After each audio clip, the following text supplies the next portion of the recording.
Então, a gente começa com a prece de 7 linhas. Pode começar só nos disponibilizando para o momento presente. Soltando as coisas que a gente estava fazendo antes de chegar aqui. Se a gente se abrisse para começar o nosso encontro. A gente começa com a prece de 7 linhas. A gente vai recitar 2 vezes em português e 1 vez em tibetano.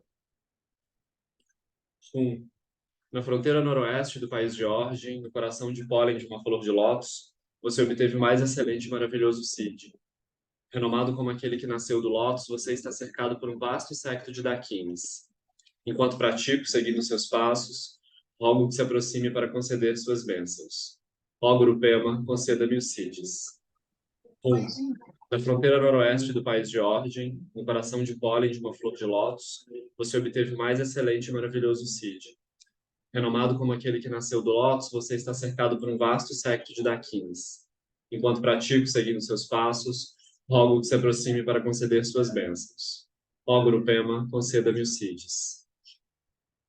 Orjinyu Jinu Jansam Pema Gesadam Pola Yansen Chogi Nodrunye Bema June Jesudra Gordo Kadromam Pepo Jiji Jesuda Druchi Jinjilo Jinjisu Sol Guru Pema Sidi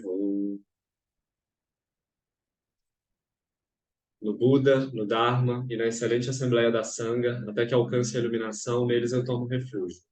Através da minha prática das 6 perfeições, possam todos os seres sencientes alcançar o estado búdico.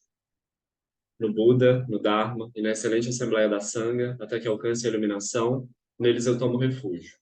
Através da minha prática das 6 perfeições, possam todos os seres sencientes alcançar o estado búdico. Sanje Judan Sochi Chonan La Janchu Bardu Dani Jasuchi Daiki Jinso Jipe Sonanchi Drola Bendir Sanje Drupar Show. Assim a gente se prepara para entrar em contato com os ensinamentos do Lama. Bom, quem chegou durante as preces, sejam bem-vindas, bem-vindos.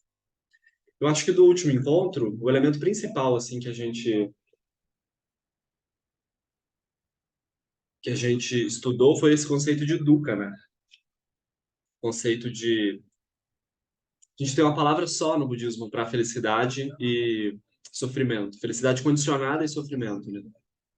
Isso diz respeito ao fato de que tudo que começa termina. Então, assim que a gente viu isso, né? Assim que a gente experimenta a felicidade do início de alguma coisa, porque a gente está experimentando a felicidade do início daquilo, a tristeza do fim está garantido. Isso é muito comovente, pessoal. Se a gente refletir sobre isso, isso é muito comovente. Então a gente precisa dessa reflexão, né? E aí a gente vai notar o quanto existe essa insatisfatoriedade inerente em todas as coisas. O ponto principal do início do budismo é esse, né? A gente notar que a vida comum, essa é a primeira nobre verdade, né? Foi a primeira coisa que o Buda falou. O sofrimento, ele permeia tudo, né? O sofrimento existe em tudo. Então a gente precisa investigar isso, né? Então o budismo, ele vai nos dizer que a gente precisa trazer isso para o nosso coração e verificar se isso é verdade. Então a gente pega todas as coisas que os Budas e que os professores falam, qual as 2 piores maneiras da gente se relacionar com os ensinamentos? Acreditando ou não acreditando, né? Então, essas 2 atitudes, elas são completamente inúteis na perspectiva budista, né? Porque se a gente só acredita no que o Buda falou, isso vai transformar o que na nossa vida, né? Então, a gente precisa investigar. Todo ensinamento, a gente precisa investigar ele para ver se é assim mesmo, né? Então, esse conceito de dukkha é o elemento principal, assim, para nós. Mas aí o budismo todo, apesar, né, de a gente ter essa insatisfatoriedade de base, apesar de que a tristeza está garantida assim que a gente experimenta a alegria do início de alguma coisa, ainda assim existe uma outra maneira de posicionar a nossa mente, né? A gente só experimenta essa tristeza com o nascimento, a gente só experimenta a tristeza com a finalização das coisas porque a gente se identifica com aquele que nasce enquanto aquilo nasce, né? Então, por exemplo, se a gente vou pegar um exemplo que é muito bom assim para nós, né? Uma coisa que na nossa cultura é muito difícil assim são as relações. Então, as relações quando elas terminam, aquilo nos dá uma tristeza profunda, né? E o ponto não é se a gente vai ou não sentir tristeza, né? Tristeza é ok de sentir, mas o ponto é o quanto a gente se identifica com aquele que está sentindo a tristeza, assim, né? Então, o ponto todo é esse. Por que que a gente sofre tanto quando uma relação termina? Porque quando ela começou, a gente, em algum momento, a gente achou que aquilo podia durar. Não é que a gente achou que aquilo podia durar para sempre, né? A gente não faz isso conscientemente. Mas lá no fundo, por uma questão de hábito, a gente não se lembra que aquele momento vai terminar. Aí quando aquilo termina, a gente toma um susto, né? Então, isso é uma coisa muito óbvia, assim, né? Tá na nossa cara, né? Mas a gente não percebe isso, né? A gente não percebe. Então, se a gente, pro budismo, se a gente perceber isso antes, a gente vai poder encontrar um caminho onde a gente possa experimentar aquilo com uma certa liberdade, né? Então, o ponto é esse, assim. O ponto é esse. Toda vez que a gente começa alguma coisa, se tem sabedoria naquele início, porque aquilo começou, a gente sabe que aquilo já vai terminar, né? E aí, quando termina, o ponto é assim, qual a surpresa, né? É assim que o Lama responde, né? Você esperava o quê, né? Quando a gente... Agora o Lama não dá tempo dele responder tantos alunos, né? Mas toda vez que alguém manda um e-mail para ele contando que o casamento terminou, ele gentilmente responde meio assim, né? Você esperava o quê? Que durasse para sempre? Não tem como, né? Qual investiga um que durou para sempre. Não tem, né? As pessoas em algum momento elas precisam se separar. Se elas se encontrarem em alguns momentos elas se separam, né? O mesmo com mães e filhos, com pais e filhos, com amigos de todo tipo. A gente se encontrou e a gente vai se separar. Mas essencialmente a gente não está separado, né? A gente só tem uma separação, uma sensação de que está separado, uma sensação de que se encontrou, e é por isso a gente tem uma sensação de que se separa depois de novo. Mas tudo isso vem da ignorância, assim, né? E aí qual a outra possibilidade, né? A outra possibilidade é a gente experimentar as coisas de forma lúcida, né? Como um Buda experimenta a realidade. Então, o Buda é o tema do que a gente vai começar a ver hoje, assim. Então, agora vem uma boa notícia, né, para nós. Aí eu queria saber, assim, se vocês têm alguma coisa para dizer sobre Dukkha, sobre o que a gente viu no último encontro. Eu sugeri também que a gente começasse a passar a semana refletindo sobre essas coisas, né? Realmente, né? Será que tudo que se encontra se separa? Isso é uma boa maneira da gente ver as coisas assim, né? Isso é uma boa maneira da gente praticar. No nosso cotidiano, a gente começar a olhar aquilo assim. Isso pode ser um bom exercício. Alguém quer falar alguma coisa? Por favor, não se acanhe.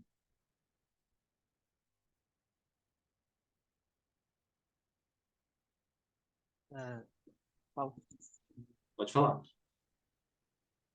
Não, essa parte de Dukkha, né, que você tá falando aí, me lembrou um vídeo que eu vi do Lama Santer falando em questão de que não existem vitórias definitivas, né?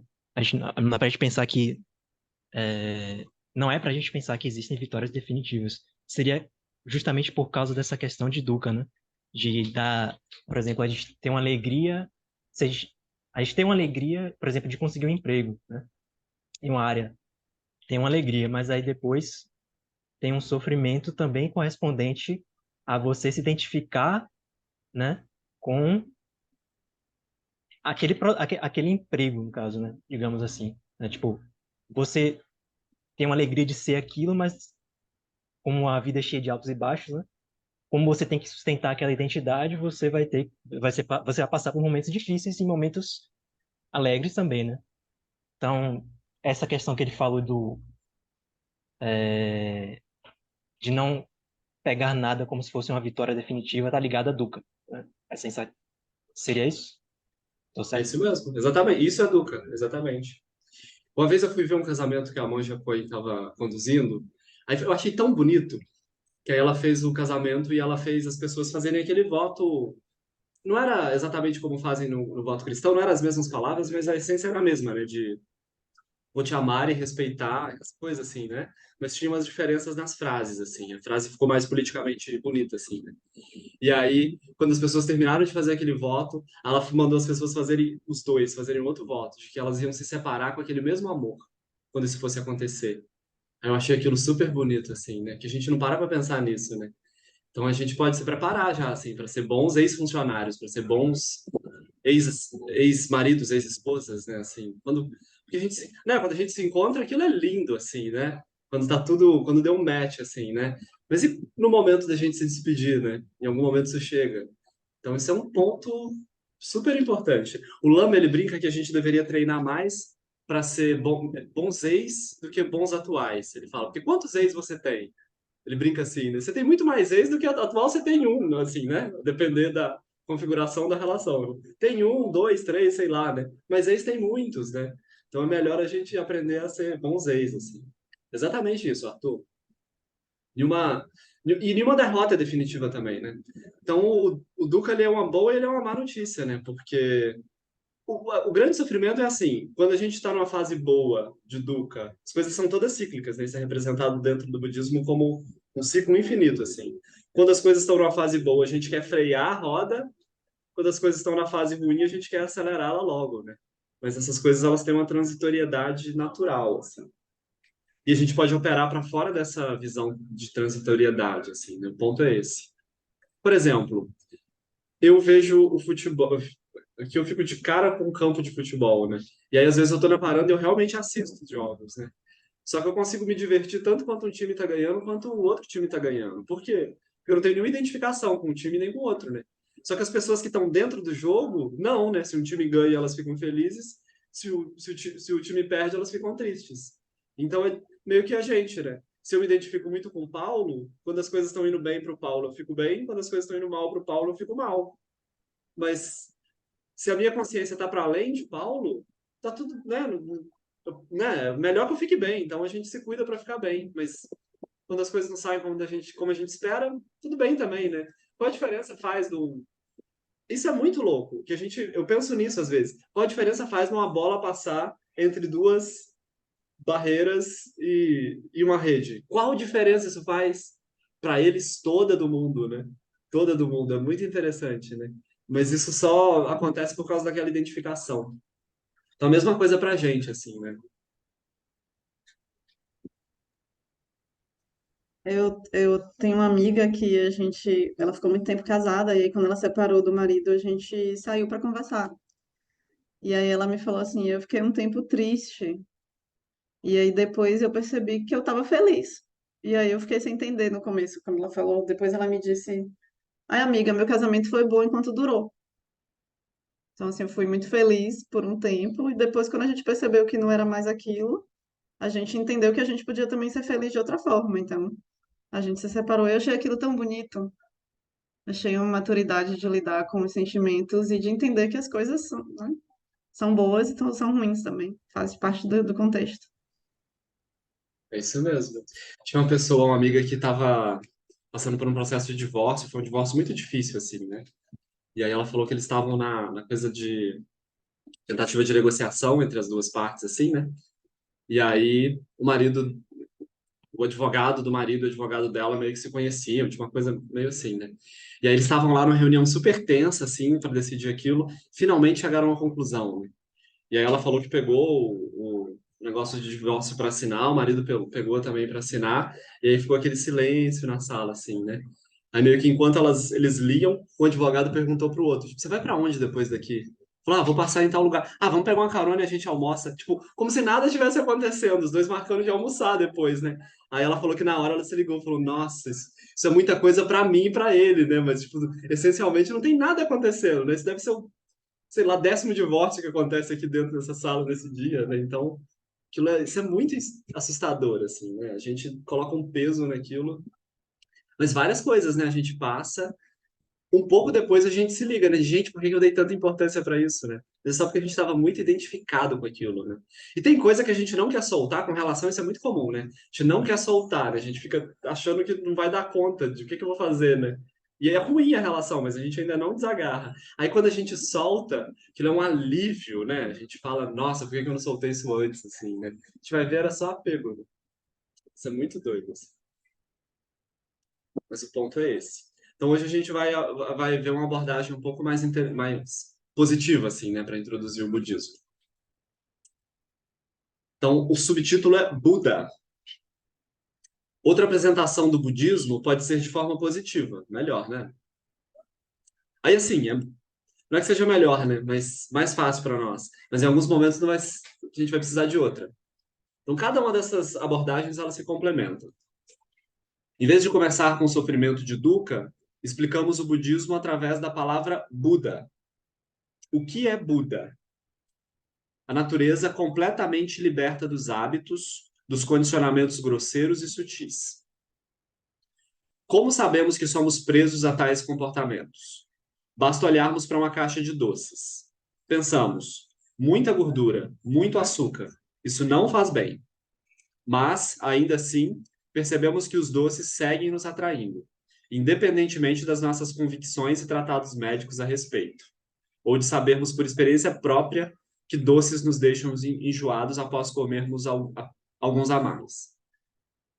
Então, o ponto aqui é que a gente tem, isso a gente chama de ventos internos, né? Nós temos hábitos internos que nos levam numa direção que é uma direção que corresponde aos nossos impulsos, né? Não necessariamente é uma direção que a gente tomou a decisão de fazer aquilo, né? Isso é muito interessante, né? Então, a gente pode estudar isso tudo aqui e falar, é verdade, né? Voltando para a Duca, né? Todas as coisas que começam terminam. Não vou me esquecer disso, né? Entendi. A gente desentendeu, né? Aí abre o Instagram, né? Aí o Instagram sugere uma pessoa bonita assim para nós. A gente fala, ah, mas com essa pessoa pode ser que dure para sempre, né? Essa daqui vai. Então, isso é o nosso hábito, né? A gente tem esse impulso nessa direção, né? Então, uma boa maneira da gente reconhecer isso é a gente andando no shopping, por exemplo. A gente olha, antes a gente olha para cá no guarda-roupa e pensa, eu não preciso de mais blusa nenhuma. A gente deixa isso claro na nossa mente. Não preciso. Aí a gente vai no corredor do shopping e fala, mas aquela ali eu tenho certeza que eu preciso, né? Aquela ali, com certeza. Então aquilo move a nossa energia, né? A nossa decisão em casa de que eu não preciso de roupa nenhuma vai por água abaixo, né? E é muito interessante ver como não é uma decisão consciente mesmo. Porque logo depois que a gente chega em casa, pode ser que a gente se arrependa daquela compra, né? Que não foi só uma energia que surgiu. Então, isso é o nosso hábito. Não é uma decisão consciente, né? Aquilo é uma energia que surge, sabe-se lá de onde, né? Então, esse é o ponto. Isso faz sentido para vocês? Faz, né? Todo mundo já se arrependeu de alguma compra, né?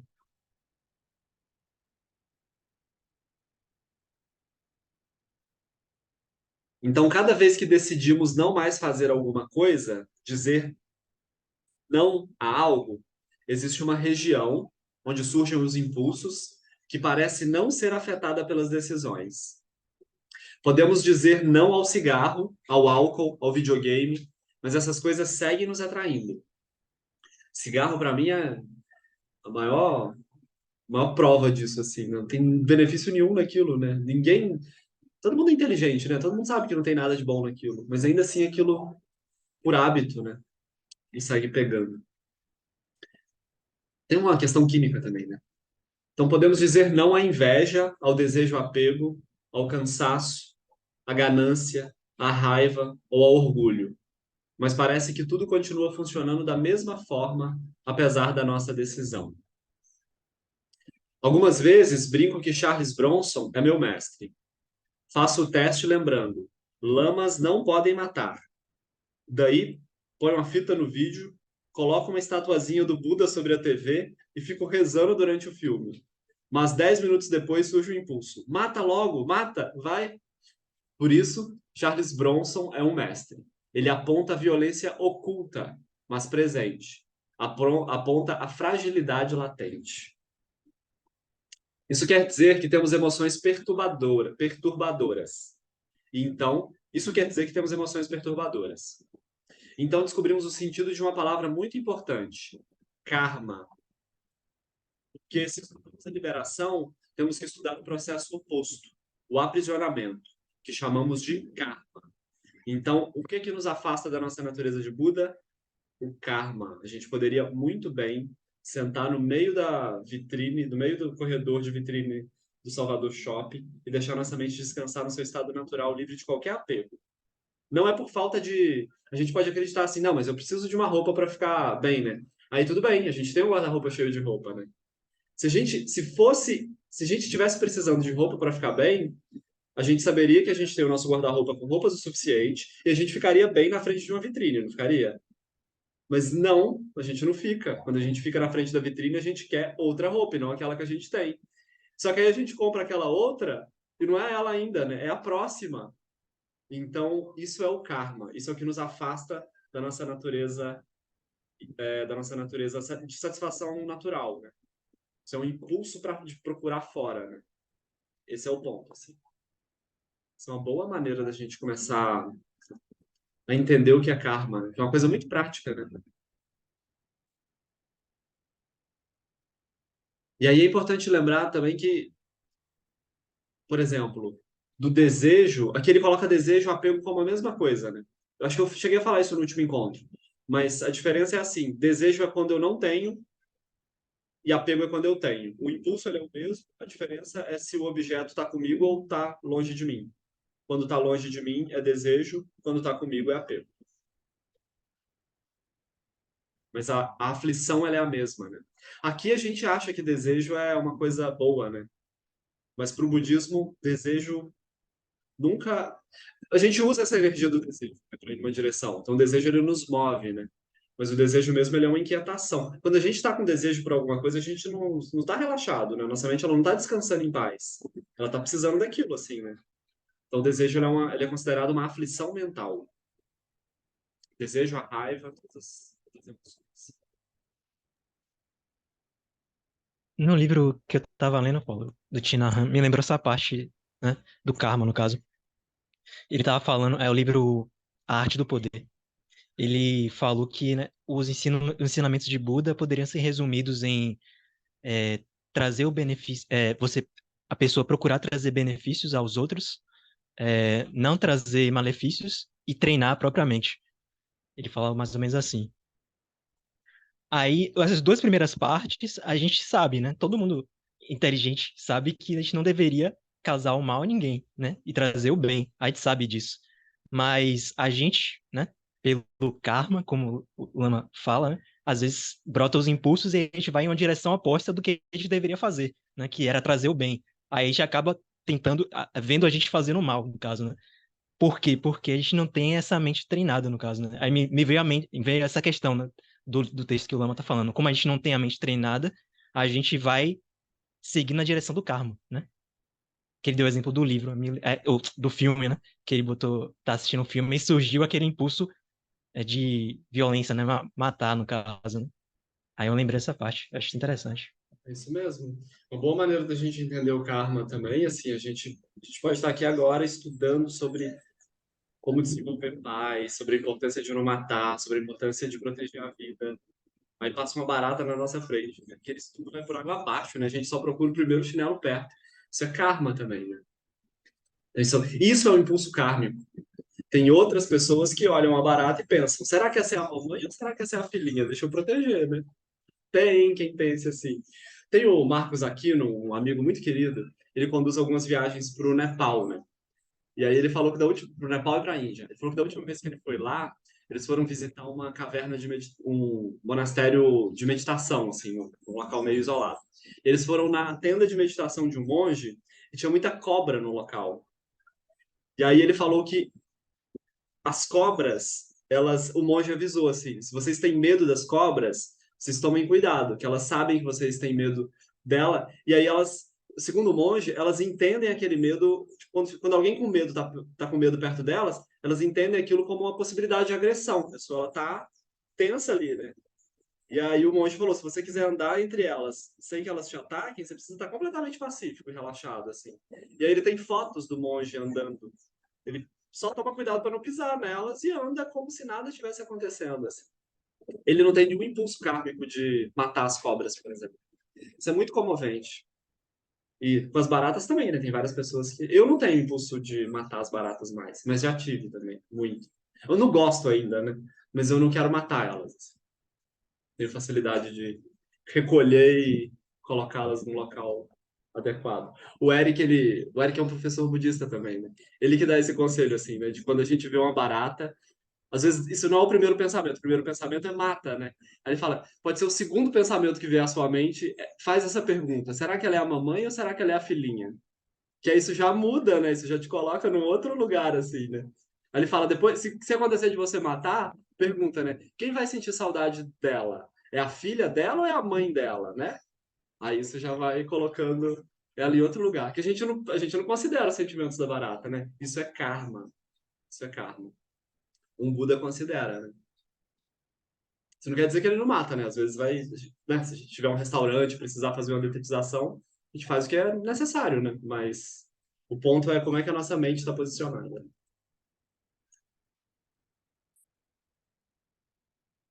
Então a gente pode ver esses impulsos kármicos surgindo de várias maneiras. A gente tem exemplos infinitos disso, assim, né? Exemplos infinitos. Tem uma amiga minha que ela é muito feminista, assim, né? E a gente, quando vai estudar, ela fala: para mim, o exemplo principal é homem, né? Ela falou: eu odeio, né? Estudando os livros femininos, eu odeio. Aí veio, né? Aí aquilo surge, assim, né? Então isso tem que ter uma mudança no karma, né? Então, o processo é esse, né? O processo é essa energia que surge quando a gente está diante de um objeto, assim.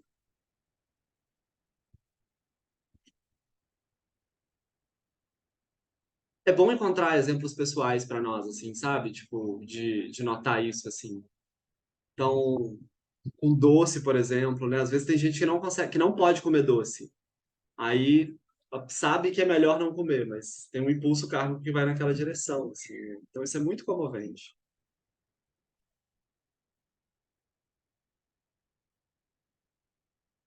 Isso quer dizer que temos emoções perturbadoras, então descobrimos o sentido de uma palavra muito importante, karma. Porque se estudamos liberação, temos que estudar o processo oposto, o aprisionamento, que é o que chamamos de karma.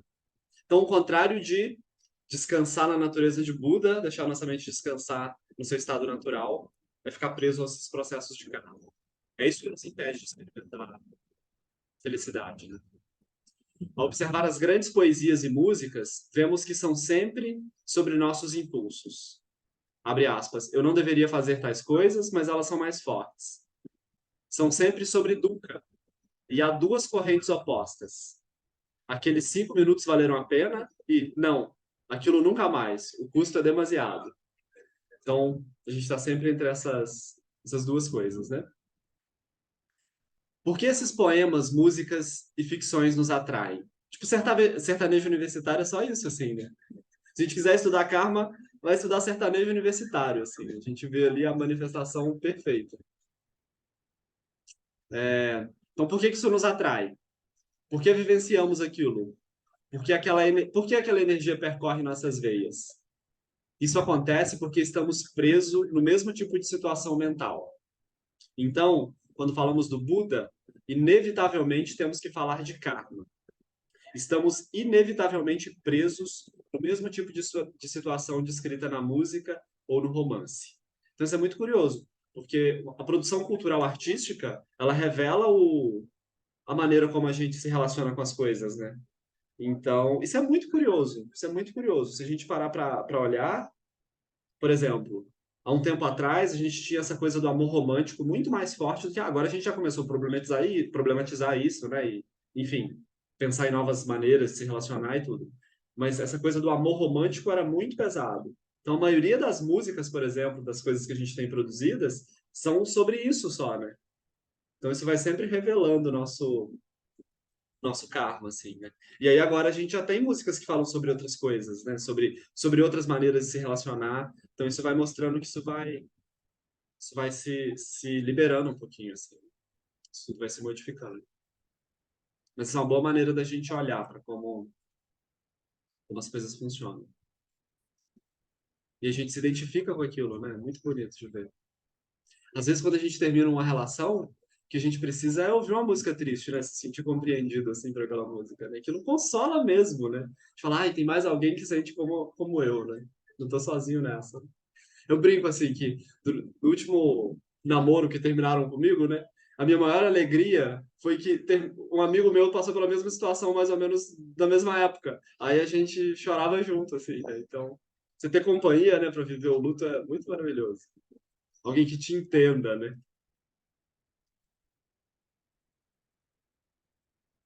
Então, quando olhamos nossa experiência e reconhecemos tudo isso, vemos que nossa vida tem sido sempre compostas de muitos ciclos desse tipo.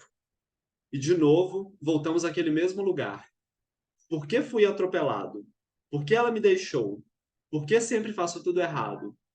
E então, começa tudo de novo. E dizemos, agora já sei como é. E as coisas vão assim. Um mestre já falecido dizia: se você culpa seu marido por seus problemas, você tem uma condenação perpétua.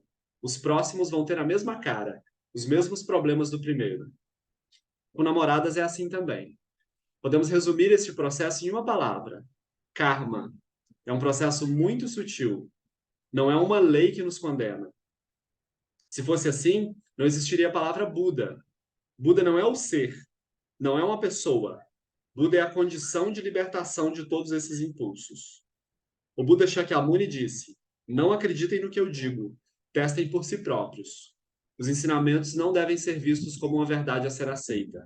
Devemos escutar e testar a nossa maneira. Então, um ponto aqui do karma, ponto para a gente entender Buda é a gente entender o que nos afasta dele, né? Nos afasta dessa condição. Então, se a gente for olhar a nossa vida toda, ela é um processo de seguir o karma, assim, né? De seguir o impulso, de olhar para alguma coisa e achar que aquilo vai nos trazer felicidade e ir naquela direção, de tentar agarrar aquilo, de ver aquilo se esfarelar, a gente fala, agora eu entendi. Aí a gente entra de novo nesse mesmo processo. A gente entra de novo por karma, né? Então isso é muito comovente, assim. A gente pode, por exemplo, estar acabando de passar o momento em que o Shogen Trungpa fala isso, e eu demorei muito a entender, assim, mas ele diz que no momento em que a nossa vida desaba, esse é um momento muito importante, porque se a gente está com muita coisa, se a gente está num casamento, no emprego, sustentando aquilo tudo, a gente tem uma identidade muito firme. Aí quando alguém fala, você não é essa identidade, a gente pode até falar, não sou, mas a nossa energia ela está muito presa naquela situação. Aí quando as coisas desabam, a gente tem mesmo a sensação de que a gente não tem chão. Mesmo, isso é uma experiência muito tátil para nós, né? Nós sabemos que nós não temos chão. Então, se a gente usa esse momento da gente não ter chão para olhar para isso, para olhar realmente, né? Tudo que eu acreditava ser se desfarelou. Aí a gente tem um próximo renascimento em vida, né? A gente começa um outro processo. A gente pode começar a partir dessa lembrança, né? Não a partir dos condicionamentos kármicos, mas a partir dessa sabedoria. Esse é um momento muito importante, assim. Mas o ponto principal aqui é a gente compreender essa. Pode falar, Járica, por favor. Paulinho, eu, como eu já lhe falei, não conheço nada do budismo, estou conhecendo agora, entendeu? Nunca estudei sobre isso. Então, tenho milhares de dúvidas, mas eu sei que eu vou vencendo a proporção que eu vou escutando a aula, que eu vou estudando, vou lendo. Mas tem uma coisa assim que ainda não consegui entender de jeito nenhum. Buda seria, como foi dito aí, né? Não, no texto, digamos, um estado de espírito, uma condição, não é uma pessoa. E quando se fala Buda fulano, se referindo a uma pessoa, estamos nos referindo a quê, afinal? Quando nós Aí falamos. o texto está bem assim, logo depois que ele diz que Buda é uma condição, é uma situação assim, ele fala de Buda fulano. E aí isso eu não entendo, não entendo. Buda ele é um estado da nossa mente, né? Buda ele é uma realização. Buda é quem nós somos, né? Se a gente não tivesse preso no karma. E aí, quando nós falamos de algum Buda, quando nós falamos do Buda Shakyamuni, por exemplo, a gente está falando de alguém que atingiu esse estado. A gente está falando de alguém que reconheceu isso nele mesmo, né?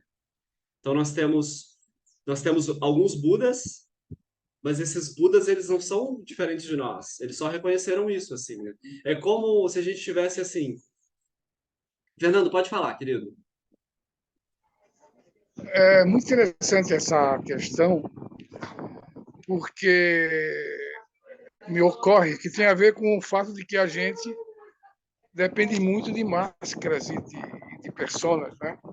Então, eu sou o senhor Fernando, e ela é a senhora, eu não sei o nome dela, é Angélica. Mari? Hã? Não é Angélica, porque aí está o meu e-mail. Senhora Angélica, sabe? Aí eu digo, se eu passar a ser senhora Fernando, se for importante para a minha libertação, que eu mude de estado, e daí as pessoas me chamem de senhora Fernando, foi isso que mudou? Foi o nome? Não, o nome é o externo, é aquilo que ficou externamente. Então, nesse caso, fica muito, para mim, fica claro isso. Ou seja, as pessoas vão precisar colocar você num, num determinado escaninho. Então, o Buda Arthur vai ficar num escaninho lá. Eu vou colocar ele, ou seja, ele não é apenas o Arthur. Eu tenho o escaninho dos Budas. O senhor Fernando, ele não é apenas o Fernando, ele tem os escaninhos do senhor. Então, nesse sentido, tem muito a ver com essa necessidade que a gente tem de colocar a gente mesmo e as pessoas em escaninhos. Faz sentido? Todo sentido. Acho que é isso mesmo. Isso mesmo. Quando a gente fala de Buda no sentido geral, a gente está falando da nossa natureza. Quando a gente fala de um Buda específico, é isso, né? Alguém que a gente coloca no escaninho, né? Mas alguém que atingiu esse estado de realização. Isso mesmo. Agora ficou totalmente claro. Maravilha. Bom. Uhum. E vocês fiquem super à vontade, pessoal, para falar, que eu acho que é assim que a gente vai seguindo melhor. Então vamos para o próximo tópico. Alguém quer falar alguma coisa sobre isso? Faz sentido para vocês? Vocês conseguem compreender essa ideia de Buda e a ideia de karma? Sim. Eu acho que esse exemplo das roupas assim é o melhor exemplo, né? Se a gente parar para sacar. Isso a publicidade já sacou, né? Por que que a publicidade funciona tão bem, né? Porque o capitalismo ele sempre faz a gente achar que ele não tá bom o bastante, né? Se a gente tivesse. O oposto do capitalismo é a satisfação, né? O oposto do capitalismo é a satisfação. Se a gente estiver satisfeito, se a nossa mente descansar sem ansiedade, o capitalismo flui, né? Porque a gente não vai topar. Se a gente tivesse uma segurança sobre quem nós somos, a gente não ia precisar ter 36 calças, né? A gente não ia precisar ter 112 blusas, né? Então, só que como a gente se sente inseguros, a gente precisa de mais, mais, mais, mais, né? Isso é infinito. Isso é infinito. Então, esses dois conceitos são importantes, assim. Essa é uma maneira da gente apresentar o budismo também, a partir desse lembrete. Uma boa maneira para a gente compreender, para a gente começar a raspar, né, nessa ideia do que é a nossa natureza de Buda, é a gente compreender que existe um espaço onde todas as nossas identidades transitam. Uma liberdade onde todas as nossas identidades transitam. Então, quando nós nascemos, nós éramos uma criança, depois uma criança um pouquinho maior, depois adolescente, depois jovem adulto, depois adulto, aí agora estamos nós aqui adultos, né? Tá bom já, né?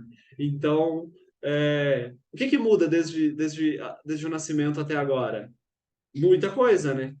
Mas essa liberdade de ser uma coisa e depois outra, e depois outra, e depois outra, isso é a natureza de Buda, né? E mesmo agora eu tô aqui, aí eu sou facilitador da prática. Aí depois eu vou sair, eu sou o tutor do meu gato, né? Aí depois eu vou dar aula de yoga, eu sou instrutor de yoga. Eu sou isso, eu sou aquilo, eu sou aquilo lá. Nenhuma dessas coisas, né? Mas eu sou a liberdade de transitar entre essas coisas. Essa liberdade de transitar é a natureza de Buda. E o sofrimento é assim: eu sou facilitador aqui. Vocês não falem muito, porque quem facilita aqui sou eu, aí eu que tenho que falar. Então, essa noção de que eu sou alguma coisa, isso é o oposto, isso é o karma, né? Esse é o hábito de eu. Então, toda vez que a gente tem um impulso, a gente tem o impulso principal é o eu. O karma principal é uma noção de que existe um eu. Se existe um eu que precisa daquela blusa. Se existe um eu que precisa daquela calça. Então todo karma ele surge a partir dessa noção de um eu. Então, a gente segue mais um Bom, pouquinho? Por favor, podem falar. ah, Pode falar. ficou assim a ideia de que cada apego, né? Cada vez que eu olho para um desejo, pode estar ligado ali a uma dessas pessoas que você falou, né? Facilitador, engraçado da turma. Ainda assim, eu olho que dentro dessa liberdade de ser, tem também essa persona que busca a libertação. Então, tem esse, que é também um condicionamento, de certa forma, mas é quem tira ou leva a gente para esse caminho, para fora dessa roda. É isso mesmo. É isso mesmo. O Eric, ele dá um ensinamento muito bonito que ele diz assim, quando a gente está fazendo uma prece para Guru Rinpoche, essa prece de 7 linhas que a gente estava fazendo no início, né? Ele fala assim, isso é a gente chamando a mente iluminada, né? Isso é a gente tentando se livrar desse, como se você falou, né? Como se existisse um eu que está tentando se livrar de um hábito. Aí o Eric, ele fala assim, quando você estiver rezando, pensa que é como se fosse uma onda chamando o mar. E aí se pergunta, qual a distância a onda está do mar? Não precisa nem, a gente não precisa nem responder, mas só manter isso em aberto, né? É a mesma distância que nós estamos da liberdade, né? A distância que nós estamos da iluminação é a distância que a onda está do mar. Mas por que que não, né? Por hábito, que a gente não reconhece. Mas a iluminação não é uma coisa que a gente vai alcançar. A iluminação é uma coisa que a gente vai reconhecer. Então, todos os ensinamentos, eles vão... Por que que, por exemplo, né? Por que que a gente tem dentro do budismo, o Buda recomendou coisas que a gente deveria fazer e coisas que a gente deveria evitar de fazer. Não porque a gente precisa se tornar uma outra coisa para ser um ser iluminado. Não é assim, eu preciso parar de comer carne, senão eu não vou me iluminar, né? Eu preciso parar de fazer tal coisa, senão eu não vou me iluminar. Não. Eu só existem algumas atitudes que prejudicam o nosso reconhecimento. Então a gente não deixa de fazer, por exemplo, né? A gente não pratica para atingir alguma coisa. A gente pratica para reconhecer as coisas como elas são. Mas essa visão sua é muito boa, Léo.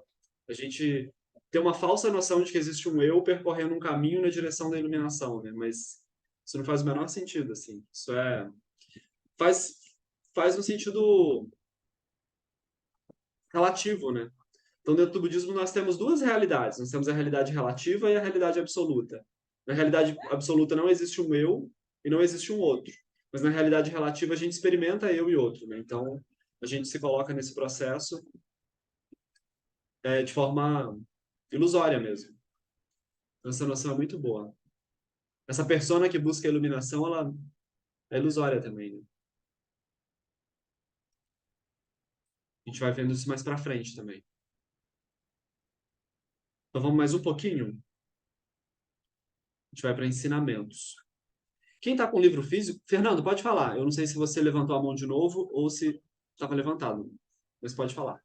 Não, eu esqueci de abaixar, mas de qualquer forma, essa questão de pessoas ou não pessoas, eu como trabalhei muitos anos de publicidade e ainda sou obrigado a atender as pessoas, eu trabalho muito pensando com pessoas, mas essa a falsidade absoluta. Quer dizer, aquilo é a negação do que a gente realmente é. Ou seja, a gente tem que abandonar. A gente até pode ter pessoas, mas isso tem que ser muito claro que é uma máscara que a gente coloca. Não pode, sabe? Quem procura realmente, o buscador, está dentro de nós e é por trás da máscara, por trás da persona. Pode até ser uma pessoa que usa uma persona muito grande. Um mestre que eu, durante um tempo, eu estudei bastante, ele que era o Gurdjieff, não sei se você algum sabe, as histórias ótimas com ele, ele era ele na vida real, ele vendia na vida real. Enfim, na vida ele ganhava vida e muito bem vendendo tapetes, e as pessoas diziam que não o reconheciam ele quando ele começava a fazer um negócio com outra pessoa. E aí, no meio da venda, ele fazendo aquele, sendo aquele, ele virava para a pessoa que era um discípulo dele e piscava o olho. Quer dizer, ele estava claramente usando uma máscara e sabia que estava usando a máscara, e o buscador dentro dele não tinha nada a ver com aquela máscara. Então, um mestre budista, ou seja, de qual for a tradição, ele, acima de tudo, é alguém que sabe colocar a máscara, não deixa se contaminar pela máscara, a gente se contamina. A palavra persona, inclusive, é muito usada hoje em dia, mas é ruim, porque dá a impressão que é a pessoa que está. Nesse sentido, eu prefiro a máscara. Mas a gente se deixa dominar pela máscara. Eu estava vendo, por acaso, uma chamada para um comentário de uma mulher que fez um filme, Dorian Gray. Ou seja, nós, o tempo todo, a gente está naquele... Tem um quadro lá no fundo, no quarto do fundo, envelhecendo e mostrando a cara de mal, enquanto a gente se contamina e a gente mostra uma cara que não é a nossa. Bom, Fernando, muito bom. Tem uma prática que o Eric dá para nós, assim, só vou comentar para a gente pincelar essa noção budista, assim, de treinamento da mente, né? Mas a primeira coisa uma das primeiras práticas que a gente vai fazer é procurar quem é essa coisa que eu chamo de eu. Então a gente fala assim, eu quem?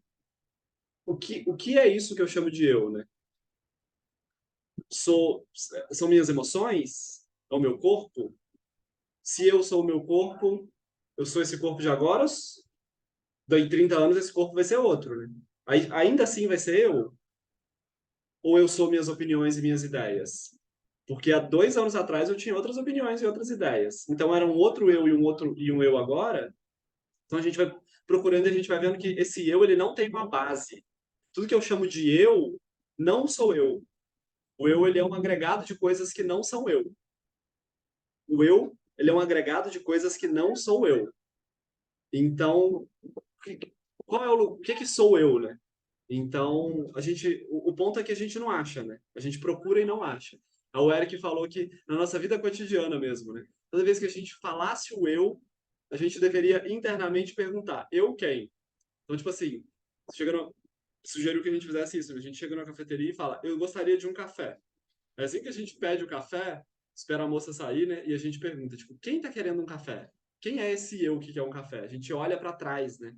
A gente faz esse exercício de procurar o eu que tá querendo café, assim. Então, essa é uma prática que mais adiante a gente vai olhar para ela, o Lama Santa ensina nesse livro aqui, mas é interessante a gente saber, né, que essa é uma boa coisa da gente, essa vai ser uma das coisas que a gente vai investigar dentro do caminho budista, né? O que é isso que eu estou chamando de eu, né? Isso é uma boa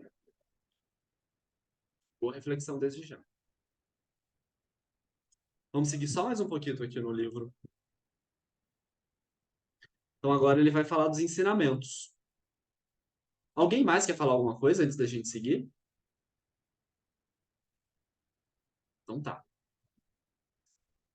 Então, a fala do Buda, aí agora a gente está falando do Buda Shakyamuni, né? Então, tem duas maneiras a gente usar a palavra Buda para se referir à natureza, à nossa verdadeira natureza. Então, é um Buda no sentido mais geral. E quando a gente fala do Buda, no nosso caso, em geral, a gente está falando do Buda Shakyamuni, do príncipe Siddhartha que alcançou essa realização. Então, a fala do Buda, seus ensinamentos e explicações sobre o remédio para a dukkha, seria uma terceira forma de apresentação do budismo. É uma apresentação através das 4 nobres verdades e do nobre caminho óctuplo. Então, a gente está entrando na terceira maneira de explicar o budismo. A primeira é explicando o Dukkha, a segunda é explicando o Buda, e a terceira é entrando em contato com os ensinamentos do Buda Shakyamuni. Então, quando o príncipe Siddhartha reconheceu a natureza da própria mente, ele, logo depois desse reconhecimento, ele ensinou isso para a humanidade, ele ensinou isso para nós. Então, quando a gente foca no que ele falou, no que ele ensinou, isso é uma maneira da gente apresentar o budismo também. Aí é essa maneira que a gente vai ver agora. As 4 nobres verdades. Então, o que ele ensinou primeiro foram as 4 nobres verdades. A primeira coisa que ele falou depois que ele se iluminou foi isso. Ele ensinou as 4 nobres verdades, que são a experiência da existência cíclica, a experiência da existência cíclica, o reconhecimento de que a experiência cíclica é criada artificialmente. Peraí, deixa eu só ver o chat aqui, e a gente já volta. Virgínia falou, boa tarde. Essa é a primeira reunião que eu acompanho. Seria possível disponibilizar... Ah, tá. É possível, Virgínia. Pode me chamar no WhatsApp que eu te passo ele lá. Ih, peraí. Eu vou colocar o WhatsApp aqui, mas se você consegue 7292673265. Você consegue me chamar também lá pela mensagem que eu mandei no grupo. Pode chamar lá que eu te mando o PDF. Então, as 4 nobres verdades são a experiência cíclica, isso que a gente estudou, Dukkha, essa foi a primeira nobre verdade. O reconhecimento de que a experiência cíclica é criada artificialmente. Aí é um pouco mais difícil para nós, né? Então, a gente reconhece que toda vez que uma coisa nasce, a gente reconhece que toda vez que uma coisa nasce, essa coisa vai terminar. Isso é a primeira nobre verdade. Dukkha é a primeira nobre verdade, a primeira coisa que o Buda ensinou. Então a gente precisa dar um check se isso é verdade. É verdade? A gente dá esse check. É verdade. Aí a segunda coisa que o Buda afirmou foi: isso é criado de forma artificial. O que ele está dizendo aqui? Quando eu me sinto Paulo, facilitador, isso é verdade? Isso é quem eu sou? O que o Buda está dizendo é: isso não é, isso é um delírio. Isso não é quem você é. Isso é produto de um engano mental. Toda vez que alguma coisa nasce na nossa vida, toda vez que a gente diz meu apartamento, esse apartamento é meu, né? A gente pode até ter a escritura dele, né? Mas essencialmente ele é meu mesmo, né? Então a gente precisa investigar e ver que não, né? Esse corpo é meu, esse corpo sou eu. Aí a gente precisa investigar se isso é verdade. Então esse tipo de afirmação vem de um engano. Aí a gente investiga, né, para ver se isso que o Buda ensinou é verdade. Então, essa é a segunda nobre verdade. A terceira é a afirmação da possibilidade de dissolução dessa experiência cíclica. Então, existe esse engano. Esse engano é artificial. Se ele é artificial, ele não precisa ser criado. Então, é possível que a gente se relacione com a realidade de outro modo. Uma boa maneira da gente acreditar na terceira nobre verdade, da gente adquirir uma confiança nisso, é se aproximando dos professores. Isso dá uma confiança absoluta, porque os professores realizados, eles experimentam a realidade sem que a realidade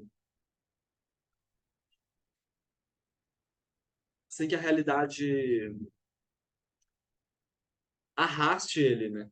Foi muito bonito aqui em Salvador, o Lama Santen estava aqui, quando o Lama Santen veio aqui da... Vocês lembram de quando o Lama Santen veio aqui? Renata falou que estava lá, né? Foi. Teve uma pergunta que alguém fez que eu falei, essa pergunta eu queria ter feito pro Lama, mas eu acho que era uma pessoa iniciante e não é uma pergunta muito adequada de fazer. Só que aí, como a pessoa era iniciante, para ela foi adequado, né, de fazer, então não tem problema. E aí eu falei, eu queria ter feito essa pergunta, mas foi muito boa. Que ela perguntou pro Lama assim. Não é bom a gente perguntar para os professores a realização que eles têm, né? Perguntar, como é que é a sua mente em relação a isso, né? Isso não é bom de perguntar, mas uma pessoa perguntou pro Lama. Ele foi muito bom. Ela perguntou de forma bem direta, assim. Ela falou: o Lama tá aí falando esse monte de coisa, triste, com um sorriso no rosto, né? E todo mundo abolado. Ele explicou o Sansara inteiro, assim, né? Aí a pessoa perguntou: o Lama tá falando sobre essas coisas com um sorriso no rosto. Como é que o Lama posiciona a mente dele para ele poder falar isso desse modo? Aí o Lama falou com ela, falou: apesar de eu reconhecer esse jogo, a minha mente descansa fora dele, como um avô jogando xadrez com o neto. O avô não entra naquela história, né? Então, quando a gente se aproxima dos professores, a gente vê isso nos professores, né? Muito claro, muito claro. O Lama, por exemplo, né? O Lama Santa, ele está acostumado a ser recebido no Brasil todo, com centenas de pessoas, talvez, né? Em ambientes maravilhosos, com tronos maravilhosos, com todo mundo fazendo prostração. Se ele achasse que ele fosse isso ia ser um problema, né? Aí ele estava vindo para Salvador. Aí no último dia tudo deu errado, assim, né? E o Lama super calmo falando com a gente. Podem ficar tranquilos. Se nada der certo, a gente vai para a salinha do SEB, senta lá e eu ensino lá. Então, assim, ele completamente desprendido de qualquer identidade, né? Então, quando a gente se aproxima dos professores, a gente vê isso neles, assim, né? De forma muito... Uma confiança muito grande, né? Que vem desse lugar de desprendimento. Então, isso pode ser muito inspirador, né? Tem algumas pessoas que estavam perto do Lama quando a mãe dele faleceu também. Eles falam que foi um ensinamento, assim, porque ele estava dando ensinamento e ele saiu do ensinamento para pegar o voo, né? Para ir para casa dele. Então, eles falam que foi muito. As pessoas que estavam ao lado dele falam que foi muito comovente, assim, foi um momento. As pessoas que viram ontem, por exemplo, a gente comemorou o 21º Parinirvana de Sua Eminência Shagdu Rinpoche, né? O falecimento dele, né? Em 21 anos que ele faleceu aqui no Brasil. E tiveram várias pessoas que estavam com ele quando ele faleceu, né? E elas falam, ver um mestre morrer é a coisa que mais pode fortificar a nossa confiança no Dharma. Porque na hora da morte é a hora que, se a gente é praticante meia boca, na hora da morte a coisa pega, né? Que ali é o momento, né? A gente ou solta tudo ou entra em desespero, né? E eles falam que ver um mestre morrendo dá muita confiança no resultado da prática, porque você vê ali, né? Fala, realmente, ele praticou e ele adquiriu essa confiança, né? Então, isso pode ser muito, estar perto dos professores pode ser muito inspirador, né? Na terceira nobre verdade. E a quarta nobre verdade é o caminho óctuplo. A quarta nobre verdade é o que o Buda ensinou como caminho para a liberação, que leva à dissolução da fixação da experiência cíclica. Então, podemos apresentar o budismo através dessas quatro verdades e o caminho para descobrir a verdade, a liberdade, é o nobre caminho óctuplo. O primeiro passo do nobre caminho óctuplo é a decisão de abandonar a existência cíclica e a impermanência. Então, uau, né? Então, nós temos... Vocês lembram qual é as quatro... Isso é coisa que a gente precisa lembrar. Quais são as quatro nove verdades? Quem lembra? Sem olhar o livro. Não lembram, né? Mas é tranquilo também. A gente tem tempo. Mas a primeira nobre verdade é a verdade da existência cíclica, a segunda é de que isso é construído e é artificial, e a terceira é de que é possível liberar. Aí a quarta já é o caminho para a liberação. Então a gente precisa ir dando esses checks assim na nossa mente, né? Investigando se isso é verdade. Qual o primeiro passo no caminho do Buda? Decidir se liberar, né? É isso que ele está dizendo aqui. O primeiro passo dos 8 passos, o primeiro dos 8 passos, né, é a decisão. A gente olhar para isso, a gente vai chamar isso de mente de renúncia. Mente de renúncia não é uma mente que renuncia às coisas, né? Ah, vou largar vocês aqui, agora vou para o alto de uma montanha. Não é isso.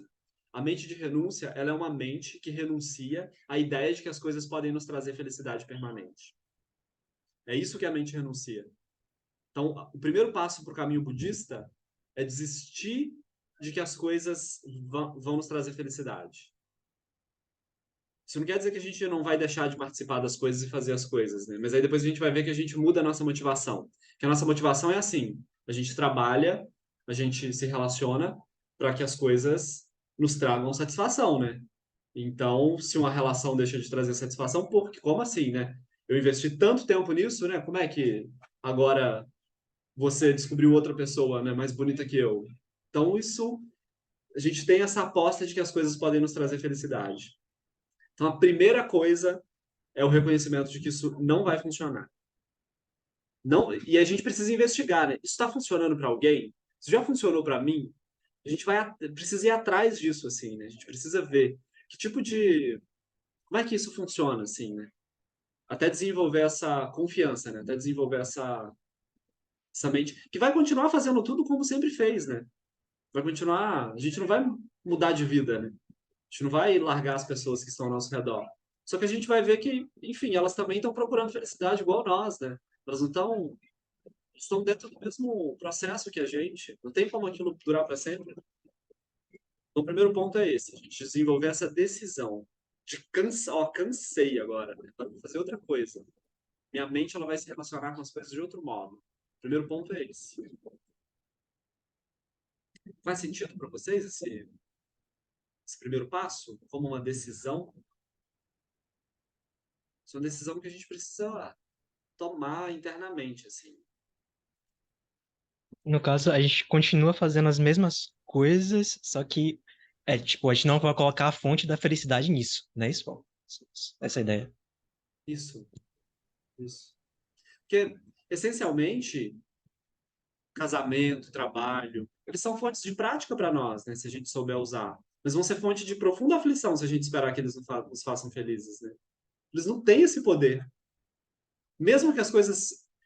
Isso aqui é o mais comovente. Mesmo que todas as coisas saíssem exatamente como a gente gostaria que elas saiam, a gente vai querer ainda assim outra coisa, né? A base do desejo é essa, né? Quando foi que a gente teve uma experiência plena? Que perdurou? Nunca. E quando isso vai acontecer? Aí a gente tem essa ilusão, né? Isso vai acontecer quando eu achar o amor da minha vida, ou quando eu ficar milionário, ou quando é essa cenoura, né, que coloca na vareta na frente do burrinho, felicidade é isso, né? É uma coisa que a gente vai naquela direção, mas nunca chega, né? Nunca chega. Me lembrou aquilo que você falou na semana passada mesmo, de que quando a pessoa tá sozinha, solteira, ela quer ficar casada, e quando ela tá casada, ela quer ficar solteira. Mas dos dois jeitos vão ter problema, né? É duca, no caso, né? É, Os altos e baixos, você vai estar em qualquer lugar, você vai experimentar isso. Então, em qualquer lugar, você vai querer trocar daquele lugar onde você estava, achando que estava em outro lugar. Em outro lugar tá bom, quando aquele lugar que você tá ruim. total, total. É o trabalho, por exemplo. A melhor fase do trabalho é quando a gente está desempregado. A gente deseja o trabalho, né? Aí quando a gente arruma um emprego, o que a gente deseja é férias, né? Então a gente está sempre nessa, né? Aí quando a gente está de férias, a gente está com ansiedade porque as férias vão acabar, né? Aí a gente está sempre nessa, né? Então isso é comovente, assim. Aí a gente aposenta e fica com saudade do trabalho. Então sempre tem essas coisas, assim, né?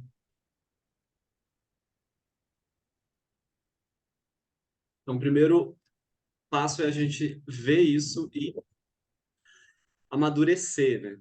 Essa maneira de se relacionar com as coisas. É muito difícil chegar a esse ponto.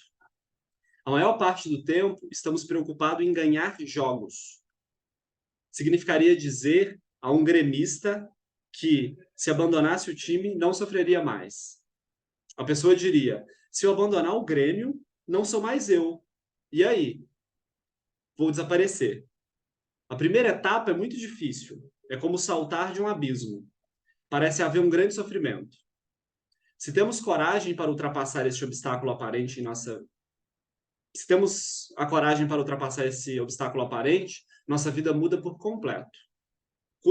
Curiosamente, é o oposto do que costumamos pensar. Então, a gente acha que se a gente não tiver apego nenhum, né, isso é tristeza, né? A gente confia muito no apego enquanto fonte de felicidade, assim, né? Mas isso não funciona. Então, por exemplo, quem tem problema de quem tem problema com futebol? Só quem torce pro futebol, né? Quem tem problema com casamento? Só quem é casado, né? Aí quem tem problema com solteirice? Só quem é solteiro, né?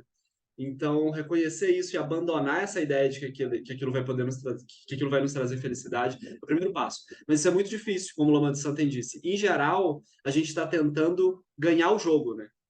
Em geral, a gente está tentando arrumar alguma coisinha para que a coisa fique como a gente gostaria que ela ficasse.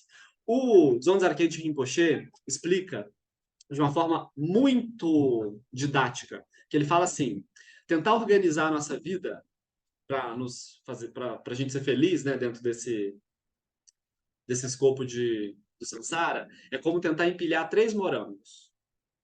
Então toda vez a gente pode lembrar disso, né? Qual para nós a fonte de felicidade seria assim: vida financeira organizada, casamento maravilhoso, tudo certo no trabalho, ninguém na família morre. Então, né, aí tá tudo ótimo assim, né? Isso é possível? Não, né? Claro que não. Isso é tão. Aí o Zanzarquente fala que é como tentar empilhar 3 morangos. Mas o problema não é que não dá para empilhar 3 morangos. O problema é que em alguns momentos quase dá. Aí a gente acha que vai conseguir. E a gente passa a vida toda tentando empilhar esses 3 morangos, né? Então ele falou: o problema não é que não dê. O problema é que às vezes parece que dá. Aí como parece que dá, a gente vive sempre tentando ganhar esse jogo de empilhar os 3 morangos, né? Sempre nessa. E agora com o Instagram piorou, né? Porque a gente abre o Instagram das outras pessoas e parece que é só com a gente, né? Falar, ah, fulano tá na praia, né? Fulano tá. O casamento de Fulano, que lindo, né? Que não é uma vitrine ridícula, assim, né? Só para gerar ansiedade, né? Impressionante. Se a gente for conversar com as pessoas, né, a gente vai perceber isso. Assim. Léo, por favor, querido. Quando você começou a falar do morango, eu lembrei de duas palavrinhas que parece que está muito conectada com isso, né? E misturadas até. De teimosia com esperança. Você tá dando errado, tá dando errado, você está teimoso em não aceitar que está dando errado, que esse caminho parece não ter solução, mas vem esse fio de esperança, não, vamos tentar mais uma vez. E aí você não sai desse ciclo, né? A gente diz que esperança e medo são dois lados da mesma moeda, né? Toda vez que a gente tem medo, a gente tem. Toda vez que a gente tem esperança, a gente experimenta o medo também, né? Então a gente supera. No budismo, a gente pode superar completamente esperança e medo. Esperança nesse sentido de acreditar que a coisa vai se resolver externamente, assim. De que um dia a gente vai ter uma vida instagramável, assim, né? Essa coisa. Agora, eu acho, assim, que a gente, né, que cresceu numa geração que não estava tão conectada com o Instagram, a gente tem uma vantagem em relação a essa próxima geração, né, que vem crescendo literalmente dentro do universo virtual, assim, né?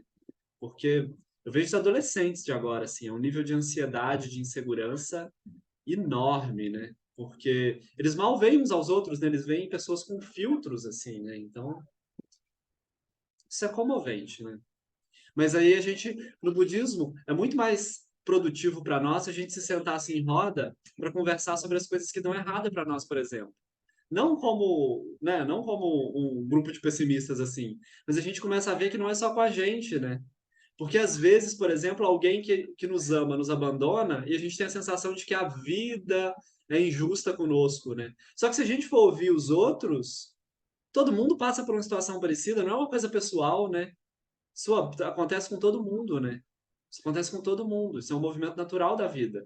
Mas quando a gente está muito preso, aquilo parece que é contra nós, assim, né? Parece que a vida nos castigando de alguma coisa, né? Então isso é comovente. Muito comovente.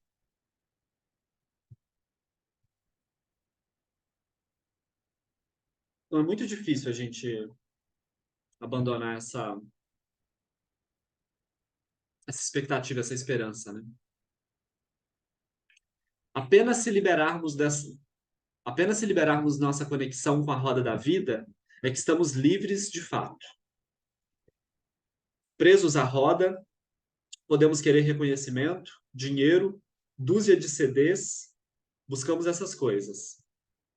Roda da vida aqui, o Lama Center está se referindo a esse ciclo de nascimento e morte. Então, por exemplo, começamos uma relação, aí durante um tempo ela vai bem, vai tudo certo, chega num ápice em que a gente acha, vou virar coach de relacionamentos agora, né? Olha que relação maravilhosa eu tenho, né? Aí a gente acha que entendeu como a coisa funciona, aí passa um tempo, ela começa a desmoronar até dar errado.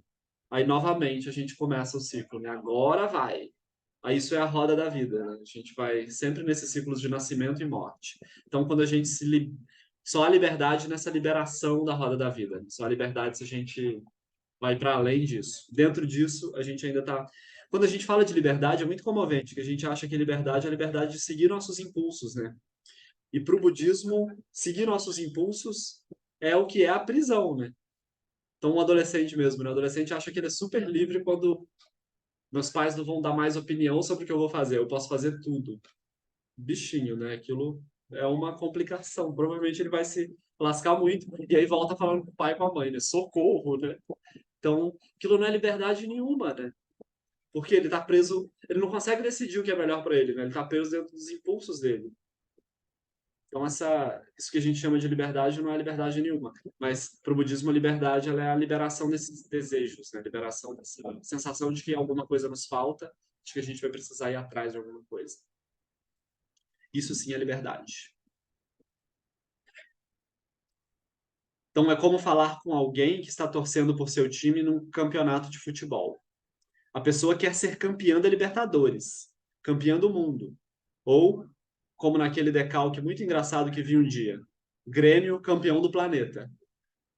Se tirarmos isso da pessoa, parece que a vida perde completamente o sentido. o amadurecimento dessa etapa tem certa conexão com outras tradições religiosas. Então, algumas tradições elas vão nos colocar nessa direção. Assim.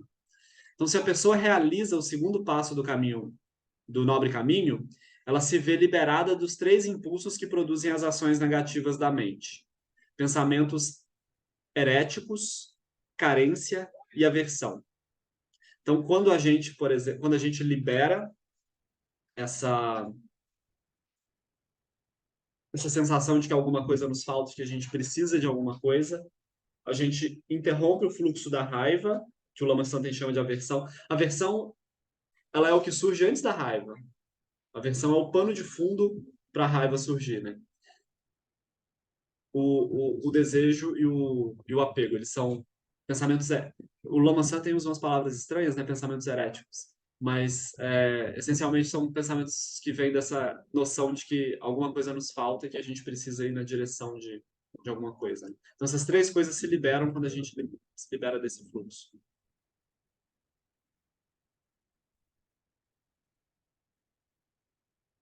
Quando atinge a liberdade correspondente ao terceiro passo, o praticante está livre dos 4 defeitos da fala e das emoções: falar inútil, mentira, maledicência e agressão verbal.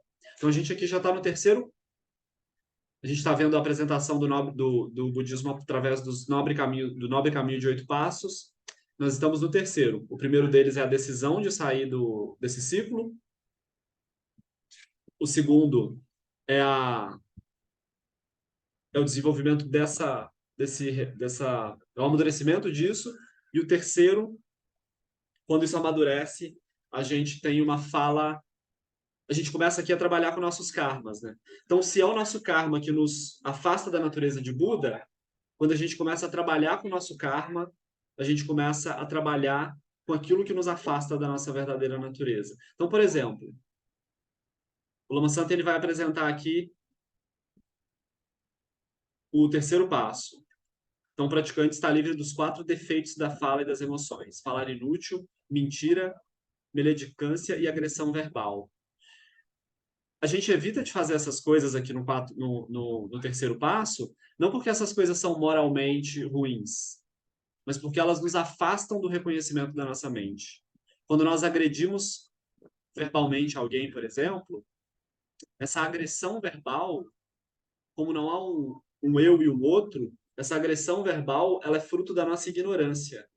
Toda vez que a gente segue o fruto da nossa ignorância, isso nos afasta da nossa verdadeira natureza. Por exemplo, toda vez que a gente segue o impulso do desejo, toda vez que a gente compra uma blusa que a gente não precisa, isso é negativo, não porque existe uma moral que nos diz que a gente não deveria consumir coisas que a gente não precisa, mas isso faz com que a gente se entregue a um impulso que nos leva numa direção de alguma coisa que não vai produzir o resultado que a gente procura. É tipo assim, se a gente quer parar de fumar, e a gente tomou a decisão de parar de fumar. Toda vez que a gente acende um cigarro, a gente se afasta um pouco daquela decisão. Então, do mesmo modo, toda vez que a gente fala de forma agressiva com alguém, isso vem desse impulso de defesa do eu, né? Então, essa fala agressiva, ela nos afasta da nossa verdadeira natureza. Não sei se isso fez sentido para vocês, assim. Mas acho que sim, né? Maravilha. Então, não é uma visão moralista, ela é uma visão muito prática mesmo, né?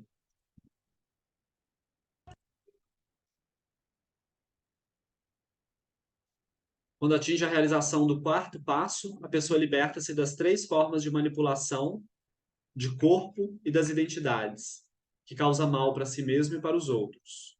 E aí as 3 ações de corpo negativas são matar, roubar e manter conduta sexual imprópria. Por quê, né? Toda vez que o nosso corpo... A natureza de Buda é assim, voltando lá no primeiro ponto, né? Mas a natureza de Buda ela é um reconhecimento de que nós não somos seres individuais, essa noção de um eu separado de um outro, é fruto da nossa ignorância. Como nós somos partes de um mesmo organismo, a melhor maneira da gente cuidar de si é a gente cuidando do nosso organismo, né? Então, por exemplo, Shantideva usa esse exemplo. Se cai um cisco no meu olho, o meu dedo automaticamente vai lá no meu olho para tirar o cisco do meu olho. Só que o meu dedo ele não foi prejudicado pelo cisco no olho. O meu dedo tá tranquilão, né? Mas ainda assim ele vai lá para ajudar o olho. E ele nem toma uma decisão, né? Acontece por impulso. Por que que isso acontece? Porque o dedo se reconhece como parte do mesmo organismo do olho. E o dedo sabe que para o dedo ficar bem, o olho tem que estar bem também, né? Por que que a mão topa trazer comida até a minha boca? A mão não come, né? Mas ela trabalha para que eu coma. Por que que a mão faz isso? Porque ela é parte do mesmo organismo. Para ela ficar bem, esse organismo todo precisa ser nutrido, né? Então, do mesmo modo, existe uma doença que se chama síndrome da mão alheia. Vocês já viram essa doença? Que é quando a pessoa se bate de forma não é como se a mão é uma doença maluca assim, mas existe mesmo. Só sei que existe porque o Alan Wallace usa esse exemplo assim. Mas quando existem partes do corpo que às vezes não reconhecem que são partes do mesmo sistema, então eles se atacam assim. É uma loucura, né? Uma doença curiosa. Mas essencialmente nós temos um pouco desse adoecimento também. Então, como nós não nos sentimos partes do mesmo organismo, a gente prejudica os outros seres, né? Achando que isso vai trazer algum tipo de benefício para nós. Mas benefício nenhum, né? Por exemplo, agora a gente tem questões ambientais, né? Isso fica muito evidente. A gente tem seres que acham que podem degradar tudo e que ainda assim aquilo vai ser de proveito para eles, né? Só que claramente não, né? Agora a gente está aqui, todo mundo assando, fritando, né? Dentro do planeta que está aquecendo cada vez mais, né? Então essa é uma síndrome da existência alheia, né? As pessoas acham que elas existem para além da natureza toda, né? Então nós achamos que nós existimos para além dessa noção de um e outro. Quando isso acontece, surge a ideia de que se eu matar alguns seres, pode ser que a minha vida fique mais fácil. Isso surge da ignorância dessa separatividade. Então a gente evita de causar sofrimento aos outros, né? Então, esse evitar de causar sofrimento aos outros evita que a gente se afaste da nossa verdadeira natureza. Então isso pode nos aproximar da natureza de Buda. E aí, a maneira que o nosso corpo causa sofrimento, as três maneiras que a gente evita, né, é através do roubo, através de matar e através da conduta sexual imprópria. Aí sempre tem uma dúvida, né? O que é conduta sexual imprópria para o budismo, né? Toda conduta sexual que cause sofrimento no outro. Isso é a definição de conduta sexual imprópria. Isso faz sentido? Essa ideia de... Sim, né?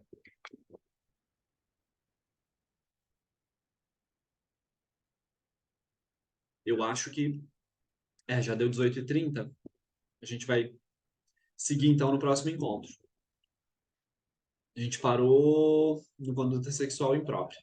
Então, a gente vai para o quinto passo no próximo encontro. Deixa eu marcar aqui. Então, agora a gente vai fazer a dedicação de méritos. Alguém quer falar alguma coisa antes da gente dedicar? Pode me falar. Alguma dúvida? Bom. Bom nada, né? O Eric, ele brinca assim, né? Existem duas condições em que a gente não tem dúvida nenhuma. Ou quando a gente entendeu tudo, ou quando a gente não entendeu nada, né? Pode ser que a gente tenha entendido tudo agora, né? Se for, tudo ótimo, então.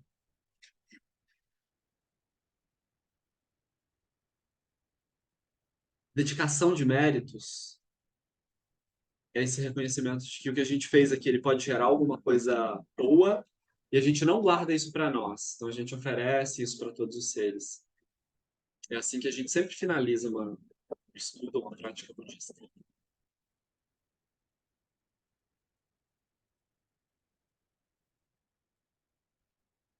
Que os méritos desse encontro se expandam e toquem a todos, que o Mestre Universal da Paz e da Compaixão, Sua Santidade o Dalai Lama, juntamente com todos os mestres de todas as tradições que veiculam essa mensagem, tenham longa vida.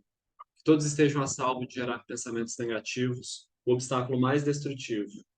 Que estes pensamentos nunca surjam em nossa mente, que todos os seres também estejam livres de pensamentos negativos. ao longo de muitas vidas e até este momento, todas as virtudes que tenho alcançado, inclusive os méritos gerados por essa prática e todas as que vier a conseguir, ofereço para o bem-estar dos seres sencientes. Possam a doença, a guerra, a fome e o sofrimento diminuir para todos os seres, enquanto sua sabedoria e compaixão aumentam nessa e em vidas futuras. Possa eu claramente perceber todas as experiências como sendo tão insubstanciais quanto o tecido do sonho durante a noite, e imediatamente despertar para perceber a manifestação de sabedoria pura no surgir de cada fenômeno. Possa eu rapidamente alcançar a iluminação para trabalhar sem cessar para a liberação de todos os seres. Budas e Bodhisattvas em conjunto, seja qual for sua motivação, sua ação benéfica e preces auspiciosas, seja qual for a sua onisciência, realizações e poderes benévolos, e seja qual for a sua imensa sabedoria, eu que igualmente venho para beneficiar os seres, rogo para que possa alcançar essas mesmas qualidades. Nesse exato momento, possam nem mesmo os nomes doença, fome, guerra e sofrimento ser ouvidos pelas pessoas e nações da Terra, mas possam sim sua conduta moral, mérito, riqueza e prosperidade crescer, e possam a suprema bem-aventurança e bem-estar sempre surgir para elas. Prece para que a tradição do Guru Padmasambhava floresça.